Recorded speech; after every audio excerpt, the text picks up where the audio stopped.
हरिओम प्रिय दर्शकों, यदि आपकी तुला राशि या तुला लग्न है तो इस वीडियो को पूरे ध्यान से देखिएगा, समझिएगा। जैसे कि आपने थंबनेल में पढ़ा, ये घटनाएं घटित होंगी 14 मार्च से। 14 मार्च से वो कौन सी स्थिति बन रही है जिसकी वजह से कुछ ऐसी घटनाएं हैं जो आपके साथ घटित होने वाली हैं। कुछ अच्छी घटनाएं भी घटित होंगी और कुछ आपको सावधानी भी रखनी है। क्या उपाय करने चाहिए, जो ग्रह स्थिति में परिवर्तन है उसका क्या प्रभाव आपके जीवन में पड़ने वाला है, ये सब हम विस्तार से जानेंगे। तो पूरी जानकारी के लिए पूरा वीडियो देखिएगा। प्रिय दर्शकों, सूर्य का राशि परिवर्तन होने जा रहा है 14 मार्च को। अभी तक ये शनिदेव की राशि कुंभ राशि में गोचर कर रहे थे। अब 14 मार्च से लेकर पूरे एक महीने अर्थात 14 अप्रैल तक ये मीन राशि देवगुरु बृहस्पति की राशि में गोचर करेंगे। तो प्रिय दर्शकों, ये मीन राशि में गोचर करते हुए आपके षष्ठम भाव में गोचर करेंगे और देवगुरु बृहस्पति की राशि में गोचर तो करेंगे ही, परंतु आपके लिए बहुत महत्वपूर्ण इसलिए हो जाते हैं कि ये आपके आय भाव के अधिपति होते हैं। आपके कहना चाहिए जो पैसा है, मनी, जो हर व्यक्ति चाहता है कि हमारे पास पैसा इतना हो कि हम पूरी दुनिया को खरीद सकें, तो वही पैसे के अधिपति हैं आपके सूर्य। तो सूर्य का राशि परिवर्तन आपके लिए बहुत महत्वपूर्ण है, इसलिए पूरा देखिएगा और बिना स्क्रिप्ट किए देखिएगा। आइए सबसे पहले हम जान लेते हैं आपको शुभ परिणाम क्या मिलने वाले हैं। तो प्रिय दर्शकों, आपके आय में वृद्धि होने वाली है। आपके जीवन में यदि अभी तक धन की समस्याएं थी और खासकर यदि आपने लोन लिया था, कर्ज लिया था, यदि ऐसी कोई समस्याएं थी और कर्ज कैसे चुकाया जाए उसका कोई मार्ग नहीं सूझ रहा था, अर्थात आपने कोशिश तो बहुत की कि मैं मेहनत करूं, यहाँ से कमाऊं, वहाँ से कमाऊं, परंतु उतना पैसा नहीं आ पा रहा था जिससे आप अपना कर्ज खत्म कर सके, चुका सके। तो अब आपको कर्ज से यहाँ पर मुक्ति सूर्य दिलवाएंगे। साथ में देखा जाए तो प्रिय दर्शकों, आपके जीवन में यदि आप शत्रु बाधा से परेशान थे, आपके लोग बेवजह शत्रु बन रहे थे, आप तो लोगों का हित चाहते थे, आप लोगों के भले के लिए कहते थे, परंतु लोग आपके शत्रु बन रहे थे, तो ये समय होगा जिस समय आपको शत्रुओं से कहीं न कहीं जरूर राहत देखने को मिलने वाली है।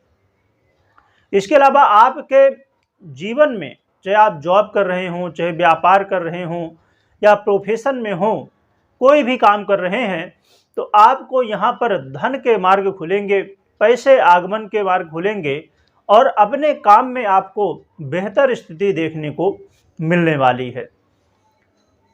साथ में देखा जाए तो प्रिय दर्शकों, आपको अपने जीवन में आप सोच रहे थे कि मैं ये काम कर लूँ, वो काम कर लूँ, या आप ऐसा कोई काम कर रहे थे और वो अधूरा रह गया, मतलब किसी भी कारण की वजह से आप उसे पूरा नहीं कर पाए, और यदि आप चाहते हैं कि वो काम को फिर से पूरा किया जाए तो इस समय पुनः प्रयत्न कर सकते हैं, फिर से कोशिश कर सकते हैं।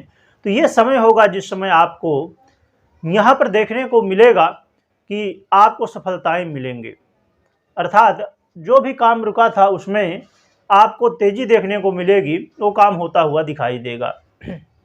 इसके अलावा प्रिय दर्शकों, आप अपने जीवन में अपनी इच्छाओं को पूरी कर सकेंगे। आपकी जो इच्छाएं हैं, जो भी इच्छाएं हों कि मैं ऐसा कर लूँ, वैसा कर लूँ, तो वो सभी इच्छाएं, क्योंकि ये एकादश जो भाव है तो इसके अधिपति सूर्य हैं और ये एकादश भाव इच्छाओं का भाव भी होता है।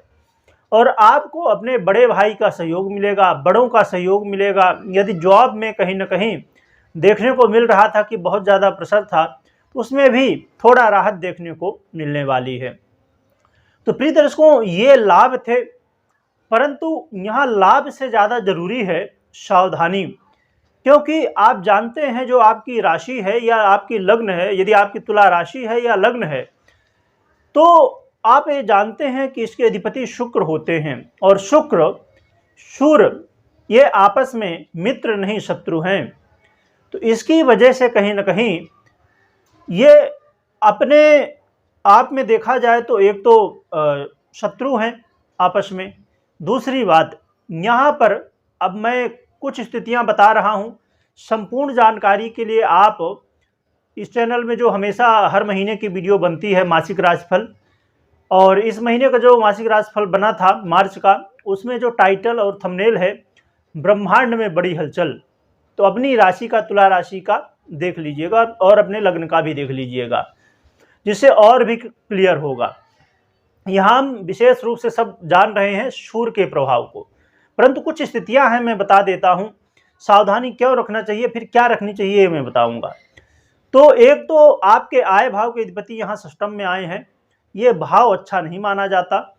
दूसरी बात, आपके राशि से आपके लग्नेश के शत्रु हैं, तो इसलिए आपको यहाँ पर सावधानियां रखनी जरूरी है। अब सावधानी क्या रखनी चाहिए, एक तो आप किसी से कर्ज ना लें और ना किसी को कर्ज दें, पहली बात। हाँ, आपको कर्ज है तो जैसे मैंने बताया कि चुकाने का प्रयास कर सकते हैं। और साथ में यहाँ पर प्रिय दर्शकों, आपको किसी से वाद विवाद नहीं करना है, किसी से लड़ाई झगड़े में नहीं पड़ना है। कोई दो शब्द बोल लिया तो ठीक है, हमने इधर से सुना और इधर से निकाल दिया, उसका मुंह है, उसने बोल लिया, बात खत्म। यदि हम भी बोलेंगे तो फिर वाद विवाद होगा, इससे समस्याएं क्रिएट होंगी। साथ में प्रिय दर्शकों, आपको यात्रा करते समय सावधानी रखनी होगी और अपने स्वास्थ्य का भी ध्यान रखना होगा। और यदि आप कोर्ट कचहरी के मामले में फंसे हुए हैं तो यहाँ थोड़ा राहत तो देखने को मिलेगी, परंतु यहाँ पर आपको सावधानी भी रखनी चाहिए कि कोई मामला ना उलझे। खासकर इसमें इस बात का ध्यान रखना चाहिए कि जो भी आप काम करें कोर्ट कचहरी के मामले में, उन्हें सही तरीके से करें, लीगल तरीके से। अनलीगल तरीके से करेंगे तो और भी समस्याएं बढ़ सकती हैं।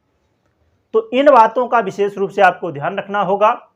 अब प्रिय दर्शकों, हम समझ लेते हैं कि उपाय क्या करना है। तो उपाय के रूप में सबसे पहला उपाय है, भगवान सूर्य को अर्घ्य दीजिए और सूर्य नमस्कार करें।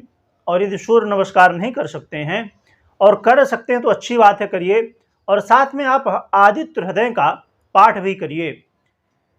ये उपाय करने से, भगवान भुवन भास्कर की आराधना करने से आपके जीवन में जो भी समस्याएं हैं और ये जो सूर्य के अच्छे प्रभाव हैं वो आपको मिलेंगे, और जो निगेटिव प्रभाव स्थितियां, जो और भी ग्रह स्थितियां बन रही हैं, जैसे अब सूर्य के साथ में मीन राशि में राहु पहले से ही है और फिर सूर्य आ जाएंगे और बुध भी आने वाले, तो बुधादित्य योग होगा, तो इसका भी परिणाम आपको अच्छा मिलेगा। तो जो भी निगेटिव पॉजिटिव परिणाम हैं, तो उनको स्थिति संभालने के लिए उपाय करने से आपको अच्छे परिणाम मिलेंगे और जो समस्याएं हैं उनसे काफ़ी हद तक राहत देखने को मिलेगी। और भगवान सूर्य को अर्घ्य जरूर दें, और अर्घ्य देने में आपको एक ताम का लोटा लेना है। आपको पता है, फिर भी मैं बता देता हूँ। मतलब अब देखा जाए तो कुछ लोगों के कमेंट भी आते हैं, तो जो नए दर्शक हैं उनको नहीं भी पता होता जैसे, तो एक ताम का लोटा लेना है। और यदि ताम का लोटा ना हो तो स्टील का या जो भी हो। और हाँ, इसमें इस बात का ध्यान रखिए कि ये जो प्लास्टिक होती है उसका नहीं लेना है लोटा। तो ताम का लोटा ले लीजिए और उसमें जल डालिए, रोली डालिए, थोड़ा सा चावल डालिए और लाल फूल मिल जाए तो वो डाल लीजिए, नहीं तो जो फूल मिले वो डालिए। ऐसे करके 3 बार अर्घ्य आपको देना है। अब 3 बार अर्घ्य का मतलब ये नहीं कि 3 लोटा आपने जल लिया, ले सकते हैं, ऐसा नहीं, परंतु एक जल लोटा आपने लिया, उसी को थोड़ा आपने अर्घ्य दिया, फिर उनका फिर दिया, ऐसे करके 3 बार दे सकते हैं। तो अर्घ्य दीजिएगा जरूर, और वो जो जल है अपने मस्तक में, नेत्रों में लगाइएगा। भगवान भुवन भास्कर से प्रार्थना करिएगा आपके जो जीवन में समस्याएं हैं, क्योंकि भगवान भुवन भास्कर नारायण स्वरूप माने जाते हैं, भगवान की आत्मा माने जाते हैं। इसलिए भगवान सूर्य की आराधना करने से भगवान नारायण की भी आराधना होती है, जिससे हमारे जीवन की समस्याएं दूर होती हैं। कमेंट में जय सूर्य देव लिखिएगा और लिखने के साथ बोलिएगा भी। और आपके जो सजेशन हो तो आप हमें कमेंट में लिख सकते हैं। अभी आप, वैसे तो मेरा प्रयास होता है कि ज़्यादातर सभी वीडियो, चाहे कोई नक्षत्र परिवर्तन हो, राशि परिवर्तन हो, सभी वीडियो में कोशिश करता हूं कि आप तक पहुंचाऊं, परंतु और कौन सी वीडियो चाहते हैं तो आप हमें कमेंट में बता सकते हैं। वीडियो देखने के लिए बहुत बहुत धन्यवाद।